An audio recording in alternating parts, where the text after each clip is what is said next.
नमस्कार, प्रणाम। मैं अंशु कुमार आप सभी का स्वागत करती हूं हमारे आज के कार्यक्रम में, जिसमें कि हम आपको बताने वाले हैं कि कीटनाशकों का विवेकपूर्ण और सुरक्षित इस्तेमाल करने के क्या क्या फ़ायदे होते हैं और बेस्ट IPM प्रैक्टिसेस के बारे में जानकारी देंगे। ये कार्यक्रम हम HIL इंडिया लिमिटेड, जो कि भारत सरकार का उद्यम है, जो रसायन और उर्वरक मंत्रालय, रसायन एवं पेट्रो रसायन विभाग के नियंत्रणाधीन है। इसकी स्थापना मार्च 1954 में भारत सरकार द्वारा आरंभ किया गया था और ये जो है वो पूरे देश में अलग अलग जगह हम ऐसे कार्यक्रम कर रहे हैं और साथ में आइडिया फाउंडेशन के सहयोग से हम ये कार्यक्रम कर रहे हैं। आइडिया फाउंडेशन कृषि, ग्रामीण विकास और पर्यावरण जागरूकता को लेकर एक फाउंडेशन है जिसके सहयोग से हम कर रहे हैं। तो ये जो जानकारी, ये जो डिस्कशन हम यहाँ पे करेंगे वो ग्रीन टीवी के माध्यम से दूसरे जगह के किसान भी देख पाएंगे। साथ में ये कार्यक्रम हम MP हॉर्टिकल्चर डिपार्टमेंट के सहयोग से कर रहे हैं और जनापाव फार्मर्स प्रोड्यूसर ऑर्गेनाइजेशन के सहयोग से हम ये कार्यक्रम कर रहे हैं। तो सबसे पहले जो है मैं स्वागत करना चाहूँगी हमारे जितने भी एक्सपर्ट्स हैं उनका। तो मैं मेरी टीम मेंबर से दरख्वास्त करूँगी कि आप ऊपर आ जाइए। सबसे पहले Shri Sudhir Kumar Tiwari sir, SSDO sir, Indore Madhya Pradesh से। सर आपका स्वागत है आज के कार्यक्रम में। हमारे साथ हैं विवेक शर्मा जी, फील्ड ऑफिसर, जबलपुर मध्य प्रदेश से, हिल इंडिया लिमिटेड से। सर आपका भी स्वागत है हमारे कार्यक्रम में। हमारे साथ हैं अरुण शुक्ला जी, ये क्रॉप एक्सपर्ट हैं, KVK इंदौर से। सर आपका भी स्वागत है हमारे कार्यक्रम में। हमारे साथ हैं Eknath Kothari sir, successful farmer हैं, इंदौर मध्य प्रदेश से। सर आपका भी स्वागत है हमारे कार्यक्रम में। हमारे साथ हैं Mahesh Punia sir, president Janapav farmers producer organisation, Manpur से। सर आपका भी स्वागत है इस कार्यक्रम में। निर्मल जाट सर है, vice president Janapav farmers producer organisation, Manpur से। सर आपका भी स्वागत है हमारे कार्यक्रम में। हमारे साथ हैं Puneet Pandey ji, area programme officer है, BIF के। सर आपको भी स्वागत है हमारे कार्यक्रम में। राहुल पाटीदार जी हैं, CEO Janapav farmers producer organisation के। सर आपका भी स्वागत है हमारे कार्यक्रम में। और गोविंद डावर सर हैं, ये रूरल हॉर्टिकल्चर एक्सटेंशन ऑफिसर है, माऊ इंदौर हॉर्टिकल्चर डिपार्टमेंट से। सर आपका भी स्वागत है हमारे कार्यक्रम में। तो हम कार्यक्रम की शुरुआत करते हैं और जनरली जो पहली बात आती है वो मिट्टी के स्वास्थ्य की। तो हम हमारे कार्यक्रम की भी शुरुआत करेंगे और मिट्टी की स्वास्थ्य या सॉइल टेस्ट जो है, मृदा जो जांच है, वो क्यों ज़रूरी है, इसके बारे में हम जानकारी लेंगे। और इसके बारे में ज़्यादा जानकारी देने के लिए हमारे साथ हैं नितिन सर हैं, सॉइल एक्सपर्ट, KVK इंदौर से। सर आप बताइए कि सेफ, विवेकपूर्ण और सुरक्षित एग्रोकेमिकल के इस्तेमाल से सॉइल और सीड ट्रीटमेंट में क्या फ़र्क होता है और क्या फायदा होता है, इसके बारे में प्लीज हमारे दर्शकों को बताइए। आप सभी को नमस्कार। आज ग्रीन टीवी और जनापाव किसान उत्पादक संगठन की ओर से जो कार्यक्रम आयोजित किया, उसमें मुझे आमंत्रित करने के लिए आप सभी को बहुत बहुत धन्यवाद। आपका अभी का जो समय है, आपने देखा होगा कि ये जो हमारी आपने पिक्चर देखी होगी, तो जो हमारे कीटनाशकों का उपयोग करते हैं, उन कीटनाशकों का उपयोग करते समय बहुत सारी समस्या, जो हमारा उद्देश्य सिर्फ ये रहता है कि हम किसी तरह से अपने जो कीट हैं, बीमारी है फसलों पे जो आ रही है, उस पर नियंत्रण कर लें। पर उसको उपयोग करते समय बहुत सारी चीज़ें हमसे गलतियां हो जाती है और उसी का सबसे ज़्यादा दुष्प्रभाव हमको देखने को मिलता है। आपने देखा होगा कि और उसका जो सबसे ज़्यादा प्रभाव जो है वो हमारी मिट्टी पे जाता है, क्योंकि जो मिट्टी जो हमारी जिसको हमने धरती माँ का दर्जा दिया है, नेचर में एक विशेष प्रकार की सुविधा है कि वो आप जो भी काम करते हैं, जो भी चीज़ें उसमें डालते रहते हैं, उसमें एक प्यूरीफाई करने की क्षमता रहती है। उसमें बहुत सारे चीज़ें जो अगर आप देखेंगे तो सूक्ष्म जीव उसमें लगे रहते हैं, उसमें बहुत सारे जीव जंतु रहते हैं। वो सारे जीव जंतु जो है उस पर काम करते रहते हैं और उसको मिट्टी को स्वस्थ रखने का काम करते रहते हैं। लेकिन अब क्या हुआ कि पहले जैसे हमारी खेती होती थी तो साल में एक आध फसल हम लेते थे, और आजकल ऐसा हो गया है कि हम साल में 3-3 फसलें लेते हैं। तो उन 3-3 फसलें लेने के कारण क्या होता है कि जो हमारी मिट्टी है, जो हमारा प्रकृति का जो चक्र है, उसको इतना समय नहीं मिल पाता कि वो अपने आप को वापस से उस लायक बना सके कि हम उसमें कुछ अच्छी फसल बो के और अच्छे पोषक तत्व तो उसमें वापस से आ जाए। उसके 2-3 और भी कारण हैं, जैसे कि पहले क्या होता था कि हमारे एक तो खाली पड़ी रहती थी ज़मीन, दूसरा एक होता था फसल चक्र। आप लोगों ने उसका नाम सुना होगा कि हम अदला बदली करते थे फसलों की, फसलें बदल बदल के बोते थे। अब आजकल क्या होगा कि हमारा जो एक सिस्टम बन गया, सोयाबीन ले लिया हमने, गेहूं ले लिया, या क्या सोयाबीन के बाद प्याज ले लिया, सोयाबीन आलू ले लिया और फिर गेहूं ले लिया। तो इस तरह का एक चक्र हमने पैटर्न बना लिया। उस पैटर्न होने के कारण क्या होता है कि हमारी जो मिट्टी से जो पोषक तत्वों का जो अवशोषण है वो तो लगातार होता रहता है, और पर उसको जो वापस से बनाने का जो काम है वो इतनी आसानी से नहीं हो पाता है, क्योंकि प्रकृति को अपने ढंग से कुछ काम करने में उसमें समय लगता है। तो आज की जो सबसे बड़ी समस्या हो गई है कि हमारी जो मिट्टी है उसका जो स्वास्थ्य है वो पूरी तरह से बिगड़ता जा रहा है। अब आप देखेंगे कि जो भी आप इंसेक्टिसाइड पेस्टिसाइड का स्प्रे करते हैं वो सारा का सारा हमारा मिट्टी में जाता है।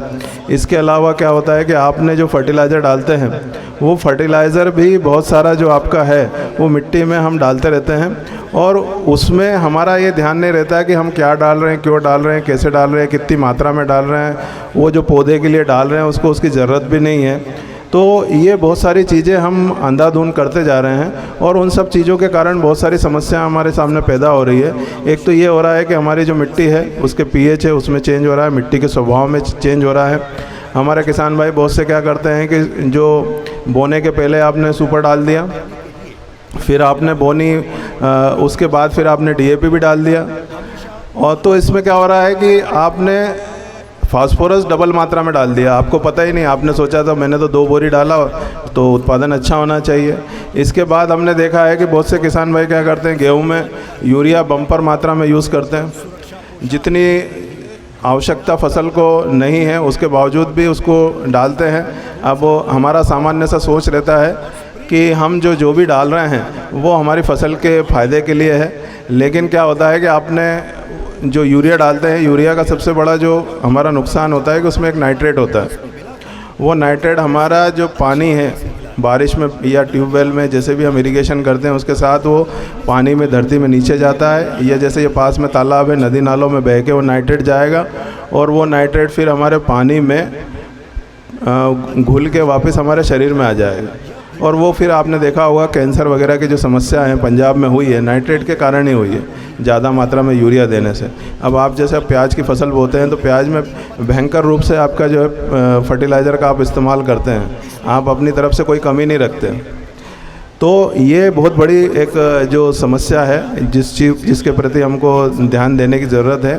तो इसके लिए जो चीज़ें हैं वो ये है कि हम जो भी कार्य करते हैं, आपने अच्छा दूसरा एक चीज़ और देखी होगी कि इसीलिए आजकल जो आपने देखा होगा कि मार्केट में अगर आप जाएं तो जो एक्वागार्ड वगैरह जो आ रहे हैं वो एक्वागार्ड में आजकल वो भी आ रहा है, पेस्टिसाइड रेसिड्यू वगैरह वो भी निकाल देता है, इस तरह के वो भी आने लग गए हैं आजकल। तो वो इसीलिए आने लग गए हैं क्योंकि आपको नहीं पता कि पानी में क्या है। आप जो पीने पानी बड़ा स्वस्थ है, बहुत अच्छा है, और पर उसमें इस तरह का पेस्टिसाइड और केमिकल उसमें हो सकता है।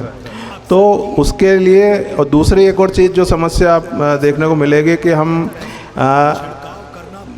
मिट्टी से बहुत सारी चीज़ें तो लेते जा रहे हैं, फसल तो लेते जा रहे हैं, पर उसमें जो उसकी पूर्ति करना चाहिए, उस पूर्ति के लिए जो आवश्यक तत्व उसमें होता है कि उसमें जैविक पदार्थ हमको जीवांश की मात्रा, गोबर का खाद है, केचुआ खाद है, और भी कई तरह के जो खाद है, जैविक पदार्थ है, हमको डालना चाहिए, वो हम नहीं डालते। तो उसके कारण आपने देखा होगा कि बहुत सारे जो सूक्ष्म तत्व हैं वो सूक्ष्म तत्वों की कमी भी होती जा रही है, क्योंकि हमने पिछले 30 सालों से लेने का काम करा है, देने का काम हमने बिल्कुल बंद कर दिया है। देने के लिए हम उनको केमिकल फर्टिलाइज़र बाज़ार से लाते हैं रेडीमेड और दे देते हैं, लेकिन जो थोड़ा प्रकृति का, धरती का, मिट्टी का काम करने का तरीका है वो उनका अलग है, वो हमारे हिसाब से नहीं चलता, वो प्रकृति के हिसाब से चलता है। तो अब क्या होता है कि बहुत सारी आपको बीमारियां भी देखने को मिलती है, बहुत सारी आपको सूक्ष्म पोषक तत्वों की कमी भी अपने को देखने को मिलती है। तो इसलिए हमारे लिए ज़रूरी हो गया है कि हम थोड़ा सा ये ध्यान रखें कि हम जो है अपनी मिट्टी की देखभाल करें, मिट्टी का स्वास्थ्य को बनाए रखें, और मिट्टी का स्वास्थ्य बनाए रखने के लिए हमको विशेष थोड़ा सा ध्यान देने की ज़रूरत है। ये वाला जो समय है हमारा बहुत अच्छा समय है। अब जैसे आपका बहुत सारे लोग प्याज निकाल रहे हैं, अब प्याज में हम भयंकर मात्रा में आपका फर्टिलाइज़र का इस्तेमाल करते हैं। तो जो भी हमने फसल ली है तो गर्मी के समय हम उसकी मिट्टी की जांच कराएं क्योंकि हमको जो आगे वाली जो खेती करनी है वो आगे वाली खेती हमको वैज्ञानिक रूप से करनी है। जब तक हम वैज्ञानिक रूप से नहीं करेंगे तो हम जो है उसमें खेती में नुकसान उठाते रहेंगे। क्योंकि अगर आप, हो सकता है कि प्याज आपने बहुत अच्छी खेती करी, प्याज आप बेचने जाएं, पता चला आपने प्याज में बहुत खर्चा भी करा और मार्केट में आपको उसको रेट नहीं मिले, तो जब रेट नहीं मिलेगा तो आपकी जो लागत है वही नहीं निकल पाएगी। तो उसके लिए सबसे अच्छा तरीका हमारे पास ये है कि हम उसकी लागत को कम रखें, और उसकी लागत को कम रखने के लिए हम वैज्ञानिक रूप से खेती करें, और उसमें वैज्ञानिक रूप से हम थोड़ी मृदा की देखभाल करने की ज़रूरत है। वैज्ञानिक रूप से हमको पेस्टिसाइड यूज़ करना है, वैज्ञानिक रूप से हमको फर्टिलाइज़र का उपयोग करना है। तो सबसे पहला जो वैज्ञानिक रूप से अगर हमको फर्टिलाइज़र का इस्तेमाल करना है तो उसके लिए हमको मिट्टी की जाँच कराना अत्यंत आवश्यक है। जो हमारे जैसे ही हमारी फसल कट जाती है, अगर गेहूँ की है या प्याज की है, उसके बाद हम कोशिश ये करें कि हमारी खेत की मिट्टी का जांच अवश्य हम करा लें। आपके यहाँ पे आईटी पार्क है, आईटी पार्क के वहाँ पे आपके जैसे इंदौर जिलों की जो भी मिट्टी की जांच है वो फ्री में होती है। शासन ने उसके थोड़ा शुल्क था वो भी हटा दिया। तो कोशिश ये करें कि हम मिट्टी के वहाँ से जांच कराएं, और मिट्टी की जांच कराने के बाद उस पर आपको मिलेगी जो भी आपका उर्वरक डालना है, यूरिया, सुपर, पोटाश, डीएपी, उसकी उसमें रिकमेंडेशन ज़रूर मिलेगी। क्योंकि क्या हो गया है कि धीरे आपने देखा होगा कि फर्टिलाइज़र के दाम बढ़ते जा रहे हैं। अब 1400 हो गया, 1500 हो गया, पोटाश आपका 1700 हो गया। आने वाले समय में और भी बढ़ सकता है, क्योंकि हो सकता है अभी नाटो वाले युद्ध यूक्रेन से करने लग जाएं तो पूरी सप्लाई फर्टिलाइज़र की प्रभावित हो सकती है। तो इस तरह की समस्या आ सकती है। तो हमको अब मिट्टी की जांच कराने के लिए थोड़ा सा हमको देखना है कि उसकी जांच कराने के लिए हमको वैज्ञानिक रूप से मृदा को, नमूने को लेना है। सामान्यतः हम क्या करते हैं कि खेत में जाते हैं, हमारे हाथ में कहीं से भी मिट्टी आती है, हम उसको भर के और ले जाके जांच करा लेते हैं। लेकिन उसकी एक वैज्ञानिक पद्धति है, क्योंकि हमारा जो खेत है वो खेत जो है काफ़ी लंबा चौड़ा है। तो मिट्टी का नमूना इस तरह से होना चाहिए कि वो पूरे खेत का प्रतिनिधित्व करे।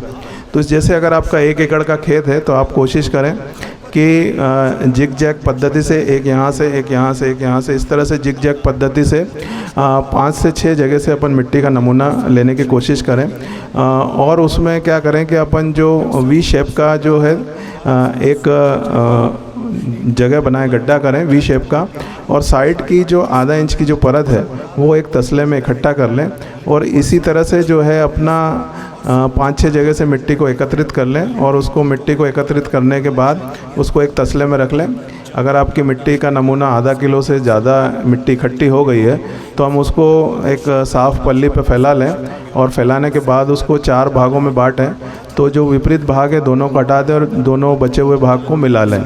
तो इस तरह से हम क्या करते हैं कि पूरी मिट्टी आपस में मिक्स हो जाए और हमारा जो नमूना है उसमें पूरे खेत का प्रतिनिधित्व हो जाए। इस तरह की कोशिश हम उसमें करने की कोशिश करते हैं। फिर जो हमारे मिट्टी बचती है उसको हम साफ पॉलीथीन में रख के उसमें अपना नाम, खसरा नंबर, आधार नंबर और जो भी आवश्यक जानकारी या जो भी समस्या आपकी मिट्टी से संबंधित है उस नमूने को ले लें, और उस नमूने को अपन जो है इकट्ठा करके जो निकटतम आपकी महू में भी है और आईटी पार्क पे भी है वहाँ पे पहुँचा दें। तो उससे आपको 2-3 चीज़ें आपको पता चलेगी। एक तो मिट्टी का स्वभाव पता चलेगा। एक तो उसमें जो मिट्टी का नमूना जांच करते हैं तो उसमें एक पीएच आता है। पीएच अगर आपका 8 से ज़्यादा है, 8.5 से ऊपर है, तो उसमें आपकी मिट्टी में क्षारीय पन है और उसमें सोडियम ज़्यादा हो सकता है। तो आपने किसी के खेत में अगर समस्या है कि जैसे पानी गिरता है और पानी गिरते अगर आपकी मिट्टी बटरा जाती है, उसमें आप उसको हल वल नहीं चला पाते या बोनी नहीं कर पाते, तो उसमें सोडियम की समस्या हो सकती है। तो उसके लिए फिर हम क्या करते हैं कि उसमें जिप्सम का प्रयोग करके उस मिट्टी को सुधारने की कोशिश करते हैं। तो जिप्सम की मात्रा आपका पीएच कितना उसके आधार पर निर्धारित होती है। अगर आपका पीएच जो 6.5 से कम आता है तो उसमें अम्लीयता की समस्या होती है, तो फिर उसके लिए हम चूने का प्रयोग करते हैं। इस तरह से हम उसको सुधार सकते हैं। इसी तरह से उसमें एक ईसी करके फैक्टर होता है जो उसमें कितना नमक है मिट्टी में। हम जो जैसे पानी देते रहते हैं, कई बार आपका बोरिंग ख़राब है और बोरिंग का जो पानी है लगातार दे देते हैं, उसमें नमक की मात्रा ज़्यादा रहती है, तो वो खेत में जाके क्या करता है कि कई बार जो है पोषक तत्व उसके कारण अवशोषित नहीं कर पाता। तो अगर ईसी ज़्यादा है तो वो समस्या आपकी आती है। तो इसलिए हम ईसी जो हैं उसकी देख लें, अगर एक से ज़्यादा है तो फिर उसको हमको सुधार करने की ज़रूरत है और उसके लिए हम फिर जिप्सम का प्रयोग करते हैं। इस तरह से हम उस मिट्टी को सुधार सकते हैं। उससे हमको ये भी पता चल जाता है हमारी मिट्टी में नाइट्रोजन कितना है। अगर उसकी कमी है तो हम खाद की मात्रा कम ज़्यादा कर सकते हैं, बढ़ा सकते हैं, अगर ज़्यादा है तो कम कर सकते हैं। इसी तरह से फास्फोरस है, पोटाश है, इनकी मात्रा कम ज़्यादा उसकी मात्रा में उपस्थित मात्रा के अनुसार कर सकते हैं। इसी के साथ साथ उसमें हमको ये भी पता चल जाता है कि उसमें कौन कौन से सूक्ष्म तत्वों की कमी है। सामान्यतः देखा है कि ज़्यादा, जैसे अगर आप सोयाबीन की फसल हम लेते हैं तो उसमें सल्फ़र की बहुत कमी देखने को मिलती है हमारे क्षेत्र में। तो उसके लिए अगर सल्फ़र की कमी आती है तो हम कोशिश ये करें कि 5 किलोग्राम प्रति बीघा के हिसाब से बेंटोनाइट सल्फ़र का प्रयोग हमारी फसल में करें। उसको हमको देना है, बोने के पहले देना है। जैसे सोयाबीन बोने के पहले आप उसको दे सकते हैं। इसी तरह से अगर उसमें जिंक की कमी है तो जिंक सल्फ़ेट आता है और जिंक सल्फ़ेट का हम जो है 5 किलोग्राम प्रति बीघा के हिसाब से उसको भी प्रयोग करते हैं और उसमें 3 साल में एक बार उसको हम देते हैं।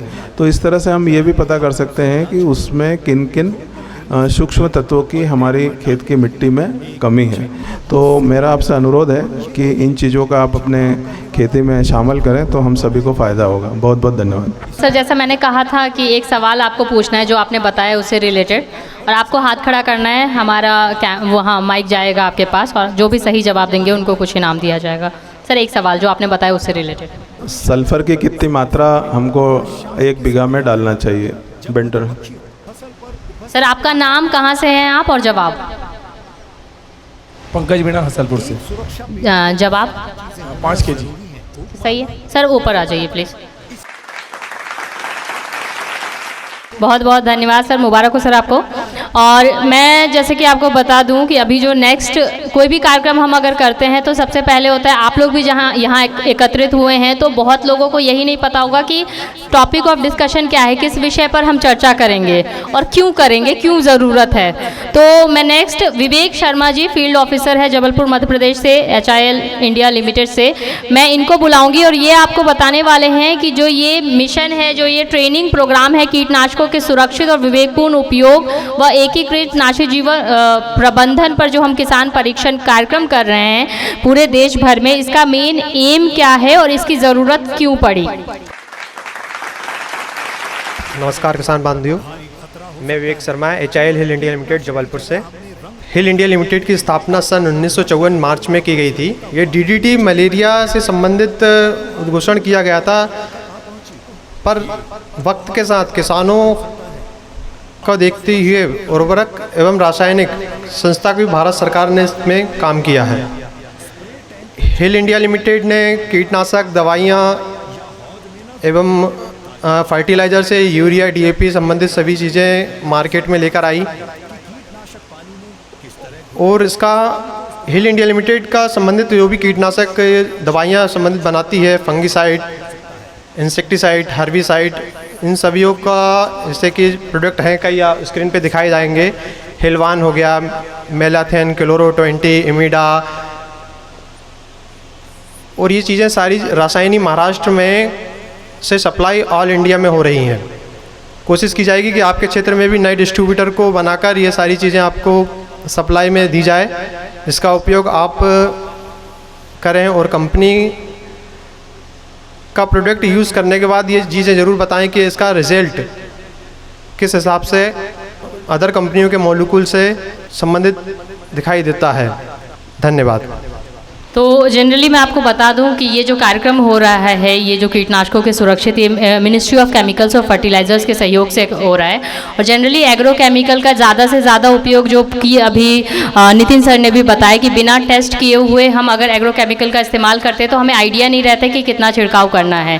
तो इसलिए टेस्ट करके जितनी ज़रूरत है उतना ही आप इस्तेमाल करें, और इसी के लिए जो है वो देश भर में हम ये कार्यक्रम कर रहे हैं जिससे कि हम किसानों को ज़्यादा से ज़्यादा जागरूक कर सकें, कि ग्रीन टीवी के माध्यम से भी हम किसानों को जागरूक कर सकें कि आपको जितनी आपके फसल को, खेत को ज़रूरत है उतना ही आप कीटनाशकों का या एग्रो केमिकल का इस्तेमाल करें। मैं नेक्स्ट निवेदन करना चाहूँगी, श्री सुधीर कुमार तिवारी सर हैं, SSDO इंदौर मध्य प्रदेश से। सर आप बताइए कि हमारे यहाँ जो जितने भी मौजूद हैं किसान की safe and judicious uses of agrochemical का क्या फ़ायदा है, और साथ में अगर सही तरीके से विवेकपूर्ण और सुरक्षित कीटनाशकों का इस्तेमाल किया जाए तो फसल प्रोडक्शन में, क्वालिटी में, गुणवत्ता और उत्पादन में क्या फ़र्क पड़ता है, इसके बारे में बताइए प्लीज़। कार्यक्रम में पधारिया सगला किसान भाई बहना के सुधीर तिवारी के राम राम। हूँ SHDO है अपना मऊ क्षेत्र में, और अपना मानपुर से लेकर मानपुर नर्सरी पे भी हमारी पदस्थापना है, और एक साथ साथ मऊ क्षेत्र में अभी यात्रा नाम में तमार सबसे बहुत किसान भाई से मुलाकात हुई है हमारी। अब अपन बात कर रहे हैं, जैसे बताइए कि दवाई को उपयोग करना है ना, तो पहला अपन खेती की बात करा। खेती जो अपन करी रहा इना खेती में पहला के टाइम पे कितनी लागत रहती थी ना, अब लागत कहीं हुई जो कीरियल आपको धंधो बनाना तो कैसे होएगा। पहला अपन जो खेती करता था उसमें आधो हिस्सा तो खेत मालिक को रहता तो ना, आधा हिस्सा में अपन दवाई, खाद, मजदूरी नहीं में लगी जाते थे। आज की तारीख में हम जो खेती करी रहा उसका 4 हिस्सा हो रहा। एक हिस्सों दवा में जाइ रहो, एक हिस्सों मजदूरी में जाइ रहो, न एक हिस्सों जाइ रहो बीज खाद नाम बची रहो किसान का पास में 1/4 हिस्सों। एका से अपनों जो ज़मीन जो है जो अपन खेती करी रहा यो धीरे धीरे घाटा को सौदो होतो जाइ रहो। अब अपन इके सब छोड़ी नहीं सका, एक करना जरूरी है। तो इका लिए अपन ऐसो उपाय करा कि अपन के इना सब चीज़ ना के कम उपयोग करी सका। जैसे हमारा उद्यान विभाग द्वारा तुम्हारे प्लास्टिक मल्चिंग का लिए किसान भाई ना के बहुत सुविधा दी रही है। अपना निमाड़ क्षेत्र में तुम जाओ तो अब पूरा खेत में एक प्लास्टिक की झग्गी बिछी हुई दिखे सफ़ेद रंग की, अपना मालवा में बहुत कम देखने को मिली रही है। तो भी क्यों उपयोग करी रहा को कई फ़ायदो है यो बतावा। सबसे पहलो फायदो है तो जिन्हीं जगह पे अपन के झाड़ लगाई रहा उन्हीं जगह पे छेद करीने बीजो लगाई दा। अपन एक ड्रिप की नली लगी रहे, पानी उसमें मिली जाए न, जिन्हीं जगह पे अपन के गोड़ लगाई रहा उन्हीं जगह पे लगाई दा। तो अपन खरपतवार को जो खर्चो हो खत्म। भाई घास उगेगो नहीं, पानी मिलेगो नहीं तो घास उगेगो नहीं, घास उगेगो नहीं तो तुम्हारे फायदो ज रहेगो, है नहीं। तो तुम्हारी जो लागत लगी रही उसमें से कुछ हद तक तो कम हुई गयो। फिर दूसरी बात, जो पानी तुम दी रहा नली का माध्यम से वो पानी आसमान में उड़ेगो नहीं, खुल्लो रहेगो तो ज़्यादा उड़ेगो। और अगर नली का अंदर ना प्लास्टिक की झग्गी का नीचे है तो पानी की मात्रा जो है वह 30% में, ड्रिप में वैसे भी खेती कर रहे हैं अपन, वह 30% से और घटी नहीं हुई जाएगी। 2 बात। तीसरी बात, या जो प्लास्टिक की झग्गी है या चमकीली रहे, बहुत सफ़ेद रंग की प्लास्टिक की झग्गी रहे या चमकीली रहे, तो कोई भी गोड़ तुमने लगायो, चाहे सब्जी लगाई चाहे कोई भी लगायो, तो जो कीड़ा ना है दिन में धूप का कारण पत्ता का नीचे जाए छिपी जाए, ठीक है नहीं। अगर तुमने प्लास्टिक की झग्गी लगाई है तो धूप जिना प्लास्टिक की झग्गी पे आएगी ना, यहाँ से टकराई के ना पत्ता का नीचे जाई के उनके धूप देगी। कीड़ा मकोड़ा ना के वहाँ भी दिक्कत होएगी तो फिर वहाँ से भी छोड़ी नहीं भागी जाएगा। तो कीड़ा से बचत, पानी की बचत, खरपतवार की बचत। और एक बार तुम अपना निमाड़ क्षेत्र में हमने देखो है कि एक बार तुमने कभी अपना खेत में मल्चिंग लगाई दी है तो 3 फसल तक लगातार भी तरबूज की खेती करे। और तुम सोचता होगा कि तरबूज न खरबूज में जो उपयोग होता होगा, अपना निमाड़ क्षेत्र में हमने खुद ने प्रयोग करो। हमारी पोस्टिंग पहला निमाड़ क्षेत्र में थी, बड़वानी क्षेत्र में, वहाँ हमने लहसुन की खेती भी मल्चिंग का माध्यम से करी। और लहसुन जो ऊटी वाली लहसुन है उसको उत्पादन करना साधारण काम नहीं है। मल्चिंग का माध्यम से हमने उनको लगवायो। प्याज में भी हमने मल्चिंग को उपयोग करो, खरपतवार बिल्कुल कम होगी। तो खरपतवार नहीं रहना से तुम्हारी देखो, जब कीड़ा मकोड़ा जब कहाँ से पैदा होए, घास में से। जब घास नहीं होगी तो कीड़ा मकोड़ा नहीं होगा। यो एक अलग फायदा है, ठीक है नहीं। तो इन्हीं तरीक़ा से मल्चिंग को उपयोग करो। हमारा अभी बता ही दूँगा 50% तक अनुदान में दिए जाए हैं। हमारा उद्यान विभाग का अधिकारी जी श्री डावर जी है और श्री द्विवेदी जी हैं। और एक पंवार जी भी अभी नहीं आई पाया, उनसे संपर्क करो। जो जैसे तुम्हारे मल्चिंग को उपयोग करना है तो कर लो, बहुत ज़्यादा लागत नहीं है कि। और देखो मारो तो यो कहूँ कि अनुदान का चक्कर में भी मत पड़ो, खुद ज बाजार लाई के नहीं लगे, अपना हिसाब से अपनी जरूरत का हिसाब से लगे लो तो उससे ज़्यादा फायदा में रोकता हूँ। ना नोमन तेल होगा ना राधा नाचेगी, जब सब्सिडी आएगी जब अनुदान आएगा तब लगाओगा, तब तक कहीं मतलब। तो तुम अपना स्तर से के आजमाओ, जो भी तकनीकी जानकारी की तुम्हारी जरूरत पड़े, हूँ नर्सरी पे बैठे हैं, कभी भी बता हमारे फ़ोन कर लो, जो कोई भी समस्या खेती से संबंधित कभी भी हमारे से बात करो जो। तुम पहली बात तो यह हुई। अब दूसरी बात है कि अपन अपना खेती में कीड़ा मकोड़ा के लिए दवा का में बहुत अधिक राशि अपन के खर्चों करना पड़े।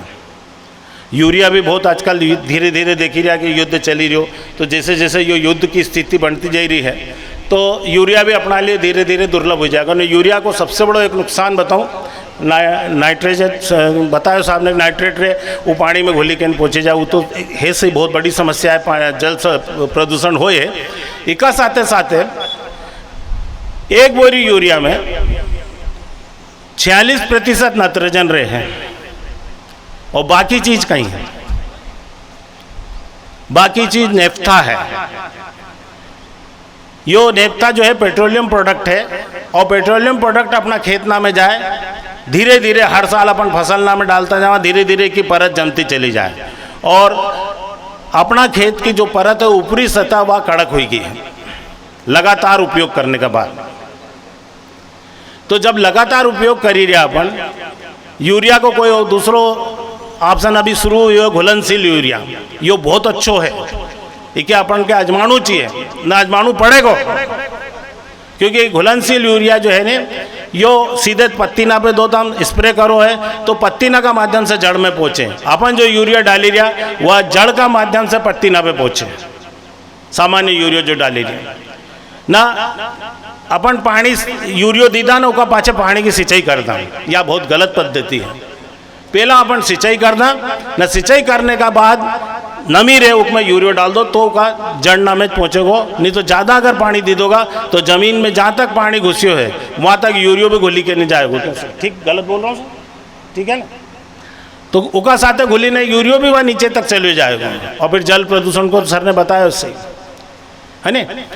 अब एक बात बतावा कि अपन कैसे अपन उर्वरक ना को उपयोग कर बचाई सका, कैसे अपन कीड़ा मकोड़ा ना को जो खर्चों लगी रही हो, दवाई ना को खर्चों लगी रही हो, कि कैसे बचाई सके। सबसे अच्छी चीज़ है, बहुत जानी पहचानी है, जीवामृत को उपयोग करो तुम। घन जीवामृत प्राकृतिक खेती की तरफ अपन के ऊपर उतरना पड़ो। जीवामृत बहुत साधारण चीज़ है, अपन अपना क्षेत्र अपना घर पे बहुत आसानी तरीके से बढ़ी सका न। जितना भी जो उर्वरक में जो हार्मोन्स है पौधा का बढ़वार का लिए, वे सब इनमें उपयोग है। घन जीवामृत बनाने के लिए, और जीवामृत बनाने के तरीकों बताई था, फिर घन जीवामृत आई जाएगा उसमें। उसका लिए 200 लीटर की टंकी लेनी तुम्हारे, 200 लीटर की टंकी में 180 लीटर तक तो पानी भर दो उसमें, ठीक है ना। 180 लीटर पानी भरने के बाद में देसी गाय को गोबर, देसी गाय समझी क्या, देसी गाय को गोबर, अगर देसी गाय को नहीं मिल रही तो देसी बैल को गोबर ले लो, क्योंकि सूक्ष्म जीवाणु जो है उसमें ज़्यादा रहे हैं, उसमें अच्छापन पे जर्सी गाय का अनुपमेय की मात्रा नहीं मिले हैं, तो 10 किलो तक यो ले लो। इसका साथ साथ गौमूत्र 5 लीटर से लेकर 10 लीटर, तो वो भी देसी गाय को मिल जाए तो बहुत अच्छी बात है, लेना ज पड़ेगा तुम्हारे वक्त कहीं। उके ले लो, गुड़ ले लो, दारू वाला ने जो गुड़ में उपयोग करे, कालो गुड़ जो कोई नहीं मनक नहीं खाए जी के, वो गुड़ लो, क्योंकि उसमें बहुत ज़्यादा जो जीवाणु रहे, सड़ियो तो पहला से ज रहे वो, और अपना एक में घोल देंगे तो और उसमें जीवाणु की मात्रा बढ़ी जाएगी, ठीक है नहीं। यो ले लो। इके लिखे ना, एक घर में जो बेसन वेसन पड़े हो, नहीं तो ठीक है, नहीं तो 1 किलो बेसन, 1 किलो बेसन इनके सब के ली के इकट्ठो करी के ना, जो 180 लीटर तुमने पानी भरियो है उसमें घोल दो। अब एक चीज रही गई है, 1 किलो। अब इसमें एक चीज और रह गई, वह है बरगद का झाड़ का पास की 1 किलो मिट्टी है। 1 से 2 किलो भी जाए तो कोई दिक्कत वाली बात नहीं, ठीक है ना। अब यह जो बरगद का झाड़ का नीचे की मिट्टी रहेगी या कहीं काम करेगी, जैसे अपन दही जमाने का लिए जामन को उपयोग करा नहीं, तो जीवाणु तुम्हारे कहाँ से मिलेगा? तुम्हारा गोबर में भी देर से पनपेगा, धीरे से पनपेगा। तब अपना बरगद का नीचे से 1 किलो मिट्टी ले आओ। बरगद है, पीपल को झाड़, 2 झाड़ है, ठीक है नी। इका गोड़ का पास से 1 किलो मिट्टी लेके न उका भी के साथ मिले लो, न मिलाने के लिए डंडों कैसो घुमाओगा, जैसे घड़ी को कांटो घूमे। घड़ी को कांटो कैसो घूमे, उना दिशा में के तुम्हारे घुमानू है। उल्टो घुमाओगा तो नीचे के अंदर की ऑक्सीजन और जो है वह बाहर निकल जाएगी। इकले उसी हिसाब से तुम्हारे घुमानू है, ठीक है नी। घुमाने के बाद में इके 24 घंटा के लिए छोड़ दो। 2 एक बार 3 बार घुमा ही दो, कोई दिक्कत वाली बात नहीं है। पर 24 घंटा में तुम्हारो घोल तैयार। इना घोल के छानी के एक पंप तुम्हारो 30 लीटर को 25 लीटर को जो भी पंप हो, जैसे स्प्रे पंप हो, उसमें 2 लीटर डाल दो, कोई दिक्कत नहीं, घर की चीज़ है। छानी के डाल दो और स्प्रे कर दो। रंगत बदली जाएगी फसल की, या हमारी गारंटी है। हूँ भी किसान है, मऊ के पास हमारी भी खेती है, हमारे पास भी ज़मीन है। पूरा जाम का बगीचा में हमने बहुत सारी फर्टिलाइजर दूसरा उपयोग किया, लेकिन जीवामृत को जो प्रभाव मिलो, जाम की रंगत बदली गई, जाम में फूल ज़्यादा आया, जाम का जो फल ना था उनका रंगत भी अलग थी, ठीक है। राम राम। बहुत बहुत धन्यवाद सर। सर मैं चाहूँगी कि आपने जो बताया उससे रिलेटेड 2 सवाल पूछिए, क्योंकि आपने ज़्यादा जानकारी दिया है और आपको हाथ खड़ा करना है, आपके पास माइक आएगा सर। देखो, पहलो सवाल ये है, गिंडोला का अंदर से जो निकले है उके कहीं किया जाए? संजय वर्मा हासलपुर से। जी, जवाब वर्मीवास, करेक्ट। गोबर की खाद के गर्मी में क्यों नहीं डालना चाहिए? मैं ग्राम पंचायत गोखला उनका निवासी होकर कर मेरा नाम केसर सिंह मकवाना। मैं कई बार ऐसे कृषि विभाग डावर साहब और इनके साथ में गुजरात तो महाराष्ट्र तो इधर सब दूर घूम फिर के आया हूँ और देखा है मैंने इन कामों को कि गोबर का खाद आप सर जो बता रहे हैं कि एकदम उठा के खेत में क्यों डाल देते, हम तो डाल ही देते, पर आप जो बता रहे कि उसके अंदर जो जीवाणु रहते हैं वो एकदम डालने से मर जाते हैं। इसलिए अब हम सब किसान भाई उस चीज़ का ध्यान रखेंगे। कद डालोगा उसको या 15 या 20 दिन जैसे पानी आने लगा, कोलावन चलने का पहले, ये जैसे अब भी जैसी चलती है, हाँ। ठंडक हो जाती, बहुत उस समय में हम उसको बिखेर बहुत धन्यवाद, बहुत धन्यवाद। दादा सेहत को राज भी बताई दो थोड़ा तो, सेहत को राज भी बताई दो, मुँह तो बताई जो है। हाँ, रासायनिक नहीं खाते। चलो, हाँ, आओ। मैं आप लोगों को बताना चाहूँगी कि एक 10-15 मिनट का एक वीडियो है, वो वीडियो अभी आपके सामने चलेगा, आपको गौर से सुनना है वो वीडियो। उस वीडियो से 2 या 3 सवाल आपसे पूछे जाएंगे। 15 मिनट का ये वीडियो है और इस कार्यक्रम का मेन मकसद भी इस वीडियो में बताया गया है।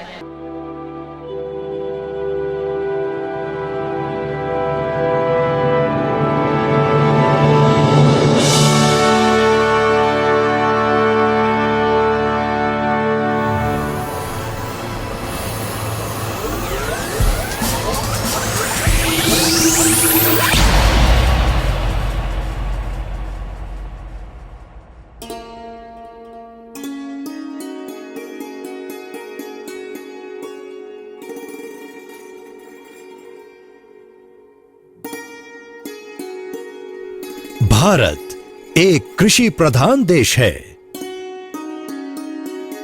जिसकी अर्थव्यवस्था विशेष रूप से कृषि पर निर्भर करती है। गेहूं, धान, मक्का, गन्ना और कपास महत्वपूर्ण फसलें हैं। गोभी, बैंगन, भिंडी, टमाटर, मिर्च इत्यादि और दूसरी कई प्रकार की सब्जियां भी उगाई जाती हैं। भारतवर्ष में दलहन और तिलहन की फसलें भी बहुत महत्वपूर्ण हैं। अरहर, उड़द, मूंग इत्यादि महत्वपूर्ण दालें हैं तथा मूंगफली, सरसों, तिल और सूरजमुखी की फसलें खाद्य तेलों के लिए अत्यंत आवश्यक है।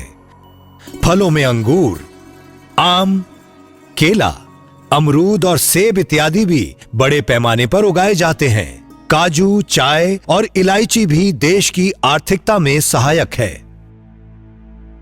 इन सभी फसलों को कई प्रकार के कीट नुकसान पहुंचाते हैं, जैसे फल छेदक, तना बेधक और चूसक कीट जैसे तेला, थ्रिप्स, माहू और इल्लिया जैसे हीलियोथिस और ब्रोडोनिया।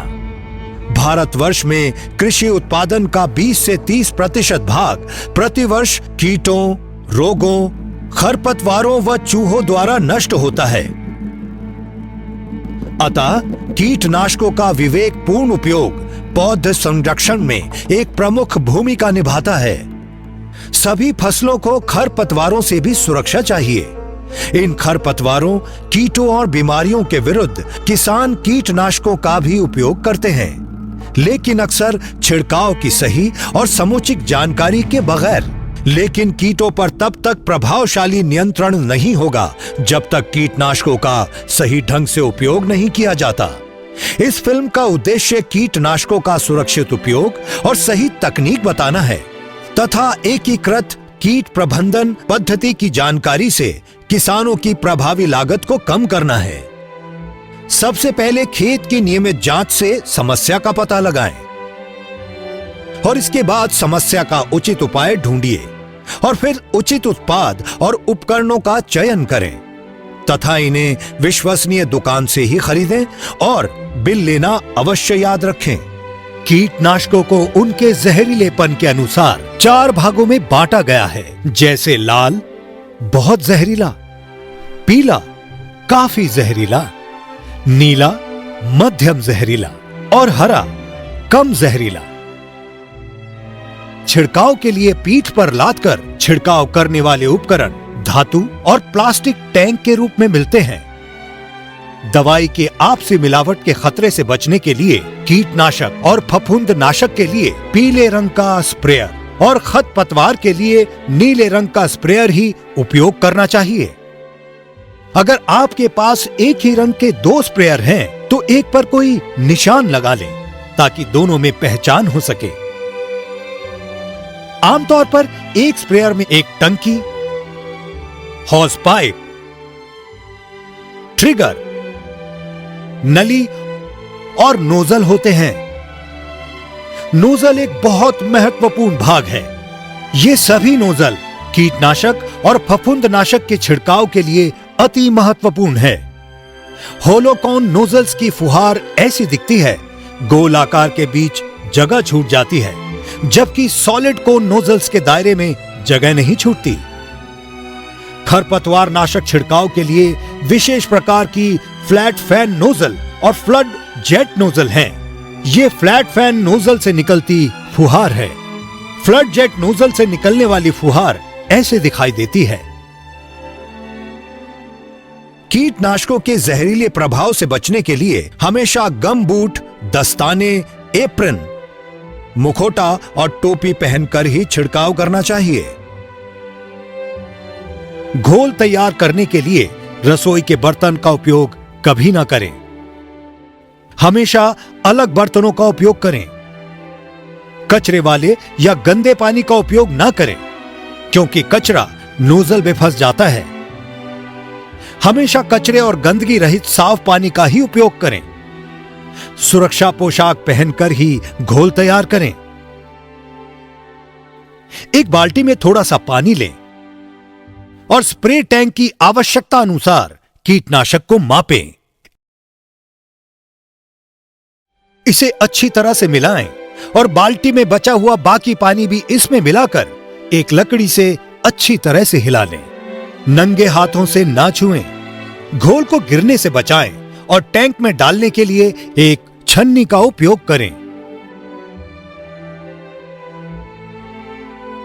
अधिकांश कीटनाशक तरल या भिगोने योग्य पाउडर के रूप में मिलते हैं। घोलने योग्य पाउडर की मात्रा को भी पहले माप लें। थोड़ा सा पानी मिलाकर पहले एक पतली लेई बना लें। इस लेई को एक बाल्टी में डाल दें और बाकी बचे साफ पानी को भी इसमें मिला दें। फिर इसे हिलाकर एक समान घोल तैयार कर लें। हवा की दिशा जानना कभी ना भूलें। यह छिड़काव का सही तरीका है। इससे कीटनाशक की फुहार छिड़काव करने वाले पर नहीं आ रही है। इसके अलावा पत्तियों के निचले भाग में जहां कीट और बीमारियां छिपी रहती हैं, वहां तक कीटनाशक बराबर पहुंच रहा है। कीटनाशकों का सही छिड़काव बहुत जरूरी है। अक्सर कीट पत्तों के निचले भाग में रहते हैं, इसलिए पत्तों पर हर तरह से छिड़काव करना बहुत जरूरी है। कीटनाशकों के सही छिड़काव के लिए नोजल पर लगे हुड को उल्टा कर लें। ऐसा करने से कीटनाशक पत्तों के नीचे पहुंच जाता है। छिड़काव एक समान कीजिए।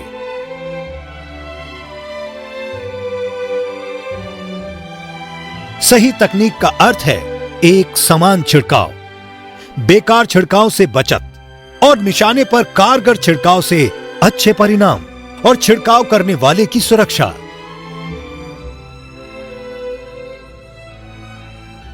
लेकिन यह गलत है। हालांकि पौधा पूरा तर हो गया है, पर निचले भाग तक कीटनाशक नहीं पहुंच पाया है। ये देखिए, सही छिड़काव नहीं होने से कीटनाशक पत्ते के निचले भाग तक नहीं पहुंच पाया है। ये आदमी सब कुछ गलत कर रहा है।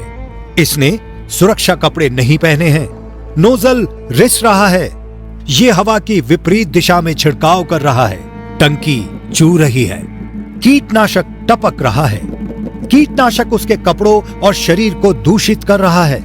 ये चल भी बहुत तेज रहा है और इससे सभी पौधों पर पूरा छिड़काव नहीं हो पा रहा है। खरपतवारों के छिड़काव के लिए एक समान फुहार बनाए रखना बहुत आवश्यक है। अगर किसी क्षेत्र पर दोहरा छिड़काव हो जाए तो फसल को नुकसान पहुंच सकता है। इसलिए दोहरा छिड़काव न करें और खाली स्थान भी ना छोड़ें। छिड़काव के समय नोजल की ऊंचाई के बदलाव से फुहार असमान हो जाती है। इसलिए नोजल की ऊंचाई को नियंत्रण में रखने के लिए एक धागे को नोजल से बांध लें और दबाव एक समान बनाए रखें। छिड़काव किए हुए क्षेत्र पर चलना भी गलत है, क्योंकि छिड़की दवा की तह पांव से लगकर नष्ट हो जाती है। खरपतवार नाशक छिड़काव का यह सही तरीका है। ये देखिए, छिड़काव करने वाला एक ही फुहार बनाए हुए है। इसके लिए एक समान ऊंचाई बनाए रखना भी आवश्यक है। रोपाई वाली या कतार में लगी फसलों पर खरपतवार नाशकों का छिड़काव करते समय एक हुड का इस्तेमाल करें, ताकि दवा फसल के पौधों पर गिरने पाए।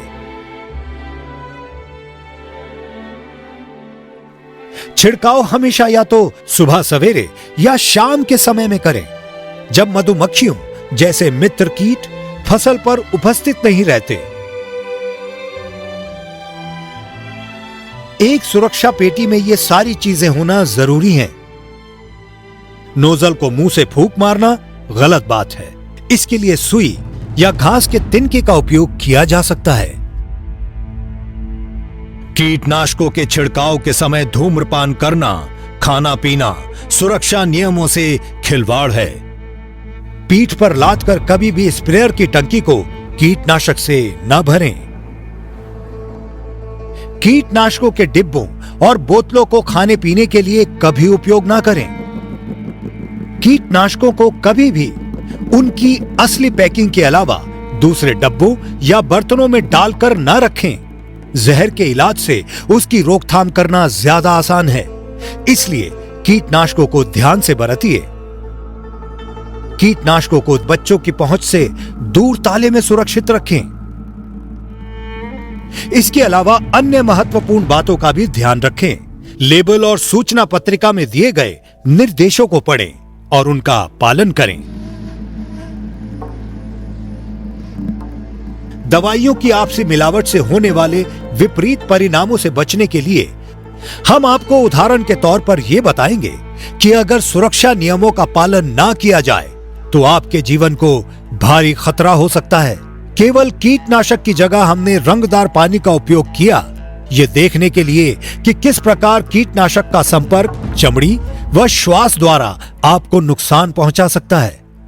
परिणाम देख लीजिए। रंगदार पानी कपड़ों से होता हुआ चमड़ी तक पहुंच गया और फुहार मुंह और बालों तक आ पहुंची। ये बहुत ही खतरनाक हो सकता है। अपनी सुरक्षा को कभी भी अनदेखा ना करें। स्प्रे टैंक को चलते पानी, तालाब, नदी या हौद में ना धोएं ताकि वातावरण दूषित ना हो। आप लाल रंग के फैलाव से जान सकते हैं कि कीटनाशक पानी में किस तरह घुलकर इस पानी को इस्तेमाल करने वाले जानवरों, मनुष्य, जीवों और मछलियों के लिए हानिकारक हो सकता है। कीटनाशकों के खाली डब्बों को तोड़कर दूर जमीन में गाड़ दीजिए।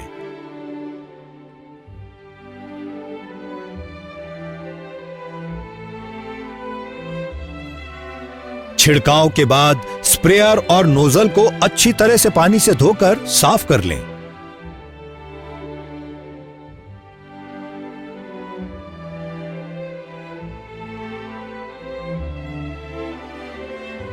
कीटनाशक के छिड़काव के दौरान खाने या पानी पीने से पहले हाथ, मुंह व शरीर के सभी खुले भागों को साबुन व पानी से अवश्य धो लेना चाहिए। छिड़काव के उपरांत नहा धोकर कपड़े बदलकर दूषित कपड़ों को भी धो लेना चाहिए। उपचार की पेटी हमेशा तैयार रखें। जहर का प्रभाव हो तो तुरंत डॉक्टर से संपर्क करें और उसे लेबल व पर्ची दिखाएं। याद रखिए, समस्या और उसके समाधान की जानकारी जरूरी है। निरंतर फसल की जांच करते रहिए। समस्या की सही पहचान कीजिए। सही कीटनाशक का चयन और उसके प्रयोग के निर्देशों का पालन करें। फिर सही उपकरण और उपयुक्त नोजल का चयन करें। अपने शरीर को सुरक्षित रखने वाले आवरणों को पहचानना कभी ना भूलें। छिड़काव की सही तकनीक को समझें और लेबल पर दिए गए निर्देशों को पढ़ें और उनका पालन करें। घटिया उपकरण का उपयोग न करें। अगर सावधानी व सही तकनीक का उपयोग किया जाए तो न केवल प्रभावकारी और लाभकारी परिणाम मिलेंगे बल्कि सुरक्षा भी बनी रहेगी। अगर आप इन सारी बातों का ध्यान रखें तो आपकी फसल अच्छी और बीमारी अथवा कीट रहित होगी। दवा छिड़कने की सुरक्षा के साथ साथ पर्यावरण भी दूषित नहीं होगा। जी हां, अब डिजिधन से बिना नकद भुगतान संभव है। ई वॉलेट मतलब ई बटुआ, जिससे पैसे का लेन देन संभव है।